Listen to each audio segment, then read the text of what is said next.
NBC 15 News at 11 starts now. Now at 11, snow continues to fall in southern Wisconsin, causing travel delays and hazardous conditions across our area when it's expected to let up. Plus, the highest court in the country turns away a challenge to Wisconsin's voter ID law.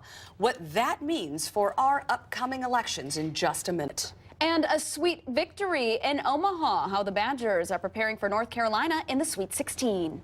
Good morning, everyone. I'm Ashley Matthews. And I'm Christine Belleport. Our big story at 11. Spring seems to be, well, on hold. Yeah, where is it? Seriously, after several inches of snow fell across the Midwest overnight. Much different than it was a week ago. Remember this, Christine? Temperatures were almost in the 70s in some spots. I was wearing sunblock on Saturday. Yeah. To check in with what we can expect for the rest of the day, let's head over to Charlie Shortino. Hi, Charlie. Hello, and more than a few inches. Some spots got a foot of snow overnight. Dodgeville Mineral Point area, about a foot. There were totals 8 to 10 inches south and west of Madison. We picked up officially through 7 a.m. at least 2.1 inches in Madison now. That is at the airport, and the totals are much lower on the northeast side of town than they are on the southwest side of town, where upwards of 4 inches of accumulation has fallen. But as you can see on radar, the snow coming to an end in Madison. Just a few light snow showers still hanging on east of Madison. Those will diminish and come to an end by around noon. The daily planner for today through the afternoon hours will look for a high of 35 degrees. Quite a bit of cloudiness around today. East winds will be diminishing. It looks pretty quiet overnight and into tomorrow, and I'll have that forecast for you coming up. Thank you, Charlie. Well, the heavy snowfall made for quite the messy morning commute. Meredith Barrick went to check out the conditions. Christine, slow and slushy. It's the best way to describe this morning's travel conditions. I made my way all over Madison, and no matter where you went, from the westbound Beltline all the way over to John Nolan Drive, cars were moving slow and things were slippery. Despite many drivers being careful, there was a fair share of accidents, including this car who slid into a pole on Watts Road. The driver is okay. Plows have been out since the early morning, and a Dane County Highway employee has a great reminder for drivers. Even if you are able to drive on clear roads, please remember to slow down, as plows will still be out making their rounds all day long. Meredith, thank you. New at 11, the highest court in the land has declined to hear the case against Wisconsin's voter ID law, allowing it to go into effect immediately. But the state will not enforce it until after the spring election, just 2 weeks away. NBC 15's Kate Pavich joins us now to talk about what this means from here on out. Kate? Ashley, showing a photo ID will now be the standard in Wisconsin, but not until all of the ballots are cast for the April 7th election. The Attorney General says with absentee voting having started this morning before the Supreme Court's ruling, there just wasn't time to implement this in the next 2 weeks. But he says the law will be in effect for future elections, and that decision is final. We spoke with Andrea Kaminsky, Executive Director of the League of Women Voters, on Friday. She said she would be very disappointed with the Supreme Court passing on this case, since Wisconsin's law is so strict and would keep 300,000 currently registered voters from casting their ballots. They want to tell you, well, the ID is free, and now they've made it so that you can you can get the ID without having to pay any fee to any government agency. But it's not simple. Many people don't have a birth certificate. And it's not a simple process. She says just getting to the DMV if you don't have a driver's license is a difficult task. To find out information about how you can get your free ID, you can head to our website and click on news links. But remember, you do not need to show that ID in the April 7th election, but you will for all following elections. Kate, thank you. The 2016 presidential race has its first candidate. Overnight, Texas Senator Ted Cruz made the announcement, and this morning he laid out his plan for victory. NBC's Richard Jordan has more from Washington. I am announcing that I'm running for president of the United States. Senator Ted Cruz announcing this morning at Liberty University.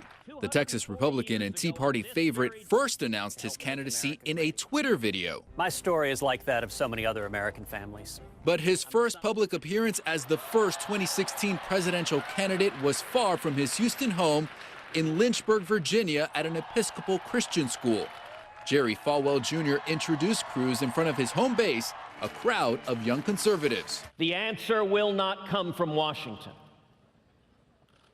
It will come only from the men and women across this country, from men and women, from people of faith, from lovers of liberty, from people who respect the Constitution. Cruz is getting a head start, and political analysts say he needs it, calling him a long shot for the Republican nomination. Ted Cruz is trying to differentiate himself. He's not very well known. He's got populist support at the grassroots level, but he needs more people to know him faster. This is a smart way to do it. Cruz has an uphill battle to reach the White House. He's only been in the Senate for 2 years, a freshman, much like President Obama was in 2008. But Cruz also needs to raise enough money to compete against more established contenders that are inching closer to making their own big announcements. Richard Jordan, NBC News, Washington. Also at 11, a 24-year-old woman is dead from an apparent overdose in the town of Westport. Deputies responded to a home on Willow Road after 9 Saturday morning. An autopsy has been done, and the medical examiner will determine the exact cause and manner of her death, though deputies say obvious evidence of drug use was found at the scene. In our continuing coverage now, several schools in Racine County are closed while authorities search for a man who they say fired a gun at a sheriff's deputy outside a grocery store in Union Grove. The Racine County Sheriff's Office said shots were fired in the parking lot of a Piggly Wiggly yesterday as deputies approached this man.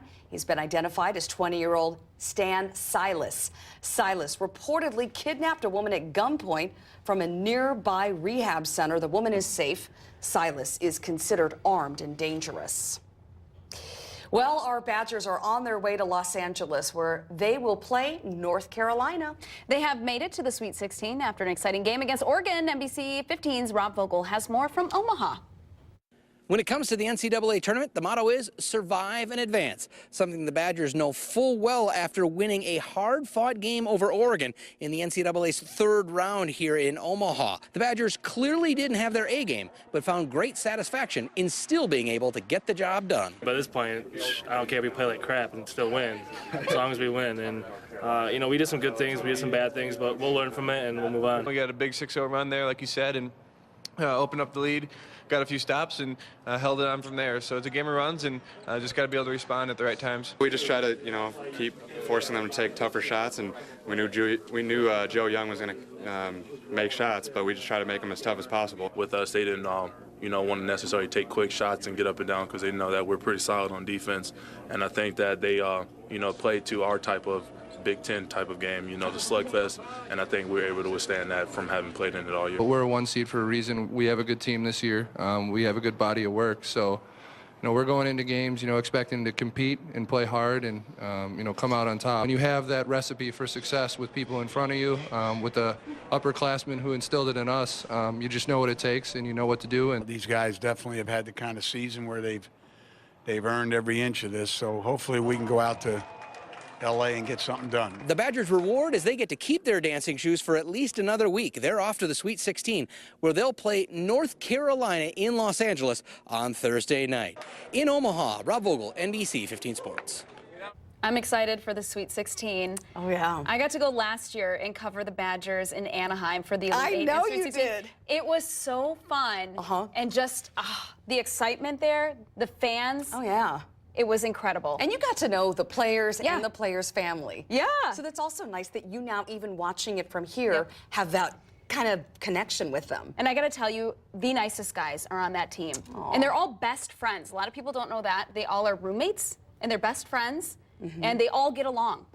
Oftentimes, I know coaches will make team members live together, you know, to keep them bonded and on the straight and narrow. But the fact that they're friends, you know, they're kind of roommates by force, but friends by choice. Right, absolutely. Oh, look, I made a little slogan up. I like that.